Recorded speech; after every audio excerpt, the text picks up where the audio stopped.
You can't admit it, not to others, not even to yourself, but you are a narcissist.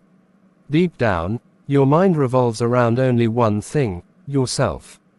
Narcissism isn't binary, it's a spectrum, and whether you like it or not, you're on it, likely higher than you think. Biologically, the brain's default state is self-referential. It evaluates everything through one filter: my status, my image, my needs, and my value. Everyone is self-focused. That's not the issue. The danger begins when that focus becomes an addiction, when your self-worth depends on how others see you, when you crumble when your ego isn't constantly fed, and when you need to matter, always. And the worst part, you don't even notice it. The problem isn't wanting attention, the problem is denying that you do, but at the same time needing it to function. If you want to escape that, you need a stable self-image that isn't dependent on external validation and can't be changed by it. And to build that, you must first confront your narcissistic and ego-driven traits, because what remains hidden will always control you. Only what you expose can be mastered. All of your memories are lies. Every single one of them has been distorted to match how you feel. That's why, when you're in a bad mood, it suddenly seems like the whole world is against you. But there is a way to break that cycle. The effect is called mood-congruent memory. The part of the brain responsible for memory is the hippocampus, but it doesn't work in isolation. It depends on cues to activate and filters what gets retrieved. Your brain has stored millions of memories from nearly every moment of your life, but you don't need all of them all the time. So your mind filters, and certain cues determine which memories are brought to the surface. One of the most powerful cues is emotion, which is by the amygdala. When you feel unfairly treated, the amygdala sends this emotional signal to the hippocampus, which then activates that filter.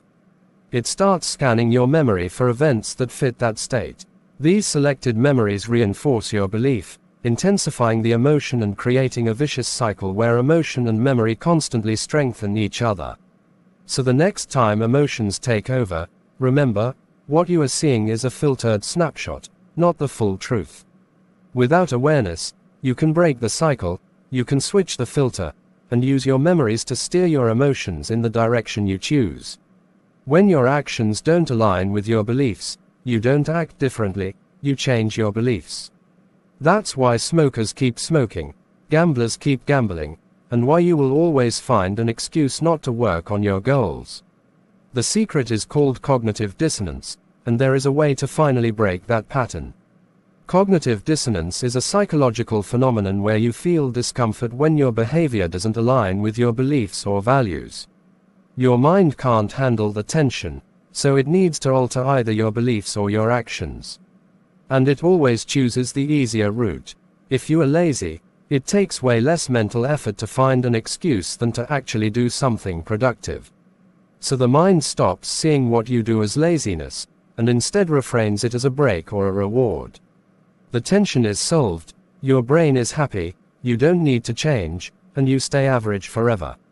Because the brain always changes what's easier to change, your goal should be to make the wrong action as hard as possible to repeat. If you're a gambler, ban yourself from every platform. For you, surround yourself with people who won't tolerate your excuses. Put yourself in environments where your old behavior isn't just discouraged, it's unacceptable. That way, the cost of maintaining your behavior becomes so high that your brain will finally choose to change it.